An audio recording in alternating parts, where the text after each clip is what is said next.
Virt çekerken ne düşünmeliyiz? Virde başlamadan önce kişi günahkar olduğunu ve tam manasıyla çekebilmek için Allah'ın lütfuna muhtaç olduğunu düşünür. Virde başlarken de 5 dakika mürşidini düşünür, bütün virt boyunca da Allah razılığının kalbe nakşedildiğini düşünür. Konuya kısa özet bir giriş yaptıktan sonra detaya inebiliriz. Virt temel olarak 3 bölümden oluşmaktadır. Bu 3 bölümün her birinde düşünülmesi gereken şeyler farklıdır. Şimdi gelin bu 3 süreci hep beraber öğrenelim. 1. Virde başlamadan önce, 2. Virt çekerken, 3. Virt biterken. Virde başlamadan önce ne düşünmeliyiz?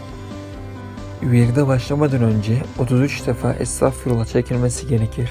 Bunun nedeni kişinin günahlarından ötürü Allah'ı zikretmeye layık olmadığıdır.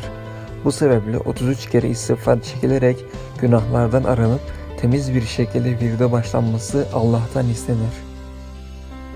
Bu videomu izlemeden önce virdin nasıl çekildiğini öğrenmeniz gerekmektedir. Eğer bilmiyorsanız virt nedir, nasıl çekilir başlıklı videomu izleyebilirsiniz. Virt çekerken ne düşünmeliyiz? 8 adet Fatiha okunduktan sonra istinat rabıtası yapılır ve 5 dakika boyunca kişi mürşidini düşünür.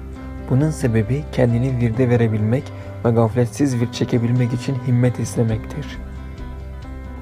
Eğer istinat rabıtasının ne olduğunu bilmiyorsanız, istinat rabıtası nedir, nasıl yapılır başlıklı videomu izleyebilirsiniz. Çünkü kalbin virde hazır hale gelmesi için bu rabıta önemlidir. Özellikle dikkat edilmesi gerekir. Fakat virt çekerken rabıta yapılmaz. Yani zikir çekerken kalbin sadece zikri düşünmesi gereklidir. Bu zikirden başka hiçbir şey düşünmek doğru değildir. Kişi virt içerisinde her 100 zikirden sonra "Ya Rabbi, benim maksadım sensin, isteğim de senin rızandır" diye düşünür. Her seferinde yüzlük tesbihi çekerken bu düşünceyi aklından geçirir. Virt biterken ne düşünmeliyiz? Kişi virdi elinden geldiğince güzel çekmeye çalışır. Fakat virt biterken bu ameli kamil yapamadığını, eksikleri olduğunu düşünür ve Allah'ın rahmetine sarılarak istiğfarda bulunur. Bu sebeple 33 defa estağfurullah çekilir ki virt çekerken yapılan eksiklikler, hatalar, gafletler Allah'ın rahmetiyle zail olsun. Eğer Nakşibendi tarikatına bağlıysanız kalp zikri nasıl çekilir Nakşibendi başlıklı videomu izlemenizi tavsiye ederim.